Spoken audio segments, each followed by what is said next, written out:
নমস্কার। রাত পেরোলেই কিন্তু এসএসসি 2016 26,000 চাকরি বাতিলের মামলা, অর্থাৎ সুপ্রিম কোর্টে। কিন্তু চিন্তার বিষয় হচ্ছে সিবিআই যেটা রিপোর্ট দিচ্ছে সেই রিপোর্ট কিন্তু রাজ্য সরকার মানতে চাইছে না। এসএসসি অর্থাৎ স্কুল সার্ভিস কমিশন যা রিপোর্ট দিচ্ছে এবং বোর্ড যা রিপোর্ট দিচ্ছে, কোনোটা রিপোর্টে কারো সঙ্গে কোনো মিল নেই। অর্থাৎ সিবিআইয়ের রিপোর্ট, বোর্ডের রিপোর্ট এবং এসএসসির রিপোর্ট, প্রত্যেকটা রিপোর্টের একটা অমিল রয়েছে। ফলতে কী হতে পারে, কলকাতা হাইকোর্টের ডিভিশন বেঞ্চ যেটা রায় দিয়েছিল এসএসসি 2016 থেকে 26,000 চাকরি বাতিল, সেই রায় কি বহাল রাখবে? সেই রায় কি বহাল থাকবে সুপ্রিম কোর্টে? একটা চিন্তার বিষয়।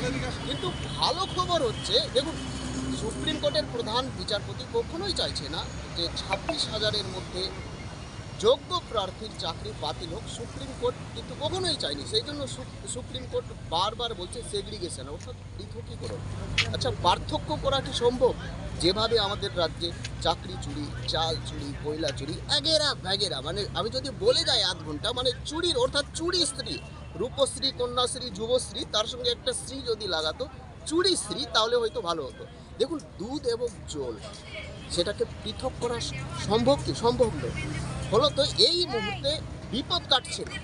এসএসসি 2016 26,000 চাকরি প্রার্থীর বিপদ কিন্তু কাটছে না। নতুনভাবে বিপদ শুরু হয়েছে যে সিবিআই যা রিপোর্ট দিয়েছে। দেখুন, আমি যেটা বলবো, তথ্যের আধারে আমাদের আইনজীবী এবং সুপ্রিম কোর্ট থেকে বিভিন্ন তথ্য এই মুহূর্তে ভাইরাল হয়েছে।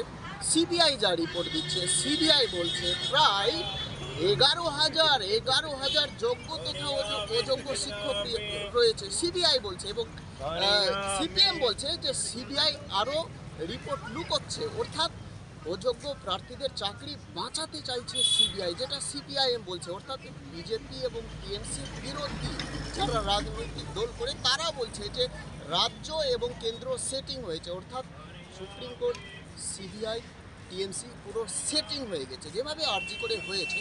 তো বিষয়টি হচ্ছে যে পুরো চাকরি বাতিল হবে। আপনাদের কি মনে হচ্ছে কমেন্ট করে জানাবেন। বিপদ কিন্তু কাটছে না। সিবিআইয়ের রিপোর্ট, বোর্ডের রিপোর্ট এবং এসএসসির রিপোর্ট, প্রত্যেকটার সঙ্গে প্রত্যেকটার পার্থক্য রয়েছে। এবং প্রাইমারি 2014 থেকে কিছুদিন আগে আমরা দেখতে পেলাম আরটিআই তথ্য অনুযায়ী তাকে যেটা স্কোর আসে, আরটিআই করলে যেটা স্কোর আসে, সেখানে তাকে দেখানো হয়েছে 73 এবং ডিজিটাল 83 এবং ডিজিটাল ওএমআরসিতে দেখানো হয়েছে 75। ভাবতে পারছেন, আরটিআই যা তথ্য দিচ্ছে একেবারে ভুলভাল তথ্য দিচ্ছে।